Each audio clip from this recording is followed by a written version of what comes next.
Buenos días, bienvenidos a este webinar de CITIC 2018. El tema de hoy es el tratamiento intervencionista de la enfermedad multivascular en el paciente que presenta un infarto con elevación del segmento ST. Y para ello tengo el placer de presentarles a mi compañero y colega, el doctor José Antonio Velasco, cardiólogo intervencionista experto en el tema. Yo soy el doctor Jaime Angulo, cardiólogo intervencionista en Sinaloa, en la ciudad de Los Mochis.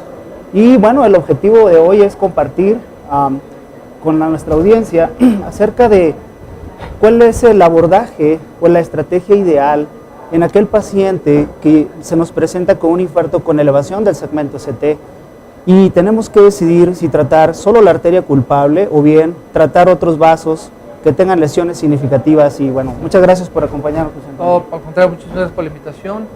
Y es un tema, pues, como que es realmente interesante, importante, de mucho debate, en el que desafortunadamente hasta la fecha seguimos con más preguntas que respuestas, ¿no?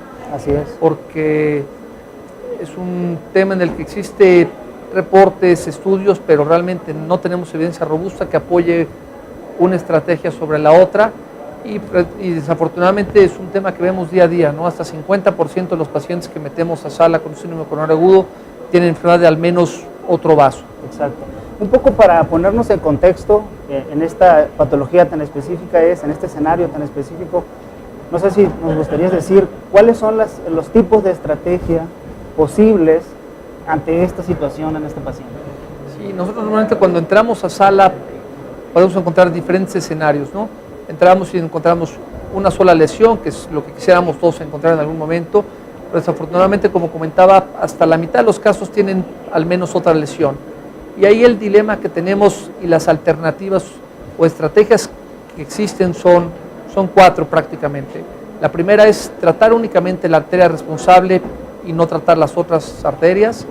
La segunda estrategia es tratar todas las obstrucciones y esta estrategia tiene diferentes vertientes. Una es tratar todo en ese mismo momento en un solo escenario y la otra es diferir la intervención, tratar únicamente la arteria responsable y las otras arterias tratarlas ya sea en la misma hospitalización o dar de alta al paciente y hacerlo en un segundo tiempo programado en un par de semanas posterior al evento. Entonces, resumiendo, tenemos tratar la lesión culpable únicamente, tratar la lesión culpable y todas las lesiones en la misma sesión del primer evento, tratar las lesiones no culpables en la misma hospitalización o tratarlas en una segunda hospitalización un par de semanas después del primer evento. Serían las cuatro estrategias o las cuatro opciones que tenemos, digamos, en estos escenarios. Así es, y es que surge mucha, y ha surgido mucha controversia en relación a este tema, porque en realidad, como tú lo mencionas, es un tema que no es infrecuente. Y habitualmente nos vamos sobre la arteria responsable, pero nos entra la inquietud en ese momento en la sala de cateterismo si debemos intervenir otra arteria que está en ese momento a lo mejor más del 90% obstruida, y empezamos a analizar si el paciente está muy dinámicamente estable o tiene inestabilidad eléctrica.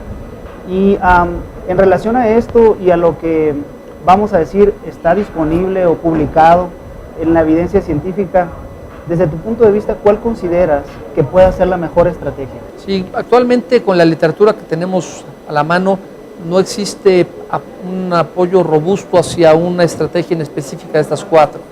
Lo que sí sabemos es que, bueno, inicialmente, inclusive cuando estaba yo en la residencia y empezamos con esta parte, la recomendación era únicamente tratar la lesión culpable. Y de hecho, en las guías americanas y europeas, el tratar las otras lesiones estaba como una indicación 3. Ahora fue cambiada y ahora es una indicación 2B. O sea, se puede hacer, pero con evidencia que no está clara. Diferentes estudios, metaanálisis, he hecho un metaanálisis recientemente de 2017 que trata de revisar todos los estudios que tenemos a la fecha. Lo que nos dicen es que tratar la lesión culpable únicamente y no hacer resolución completa realmente ya no es tan dañino como decían anteriormente, porque antes ya que era perjudicial.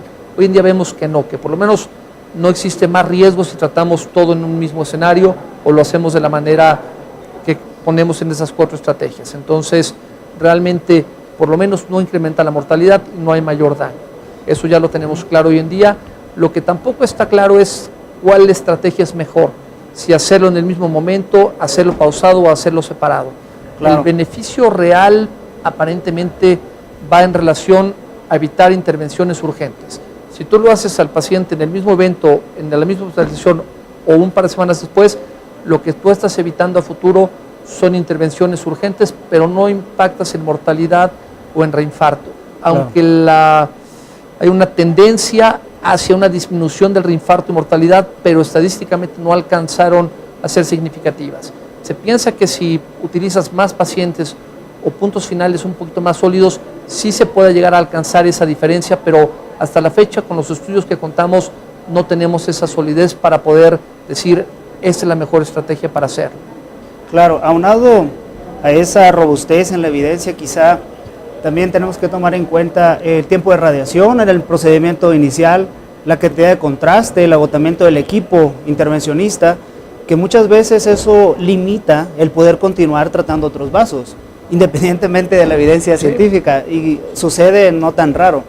Ahora, vamos a decir, las estrategias son las que ya mencionaste, la intervención en el procedimiento inicial, antes del egreso o después guiado por isquemia o por síntomas. Pero fíjate que ha surgido también el cuestionamiento de cuando el cardiólogo intervencionista difiere la intervención para tratar un segundo o tercer vaso, ¿cuál es el momento óptimo para hacerla?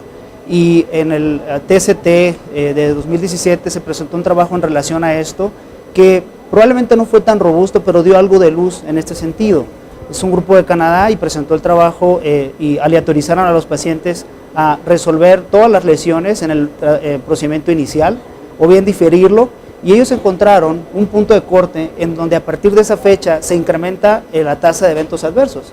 Y ellos concluyen, si tú haces una angioplastía primaria de un vaso responsable y te quedan 2 lesiones o 2 vasos pendientes, tienes 10 días para hacerlo, porque a partir de ahí se incrementa la mortalidad. Y la otra es que si tú solo dejas un vaso pendiente, tienes hasta 7 semanas antes de que tu tasa de eventos se incremente. Y claro, esto es bastante relativo, tendríamos que aplicarlo en nuestra población. Ahora, otra cosa, José Antonio, me gustaría saber en tu práctica, en tu centro, con tu equipo, ¿cuál es la experiencia que han tenido? ¿Qué es lo que ustedes habitualmente hacen con estos pacientes? Si el estudio que comentas, yo creo que es interesante estudios posteriores para realmente darle la validez y la fuerza a este estudio, que realmente es muy interesante. Y lo que nosotros hacemos va muy de la mano con lo que comentas tú. Realmente la literatura te dice una cosa, pero cuando tú llegas a sala, lo que nosotros hacemos es tratar de individualizar a los pacientes. El paciente, qué función renal tiene, qué tan complejas son las lesiones, técnicamente qué tan accesibles son. Porque yo creo que eso te da una idea de lo que tienes que hacer. Si estás con un paciente con falla renal, que tienes que optimizar contraste, vas sobre la lesión culpable y te esperas a que el riñón se recupere para poder entrar nuevamente. Si el paciente, por otro lado, tiene lesiones técnicamente complejas, mucho tiempo, mucha radiación, también vale la pena diferirlo. Entonces, lo que nosotros tenemos que hacer es individualizar los casos, tratamos de resolver la lesión aguda y posteriormente, dependiendo del caso, diferirlo, y generalmente lo hacemos en la misma hospitalización. Ok, y por último me gustaría saber tu opinión acerca de, digamos, el futuro, hacia dónde va con lo que ya está disponible de información, qué podríamos esperar o qué diseño sugerirías en relación a poder tener una información más sólida al respecto.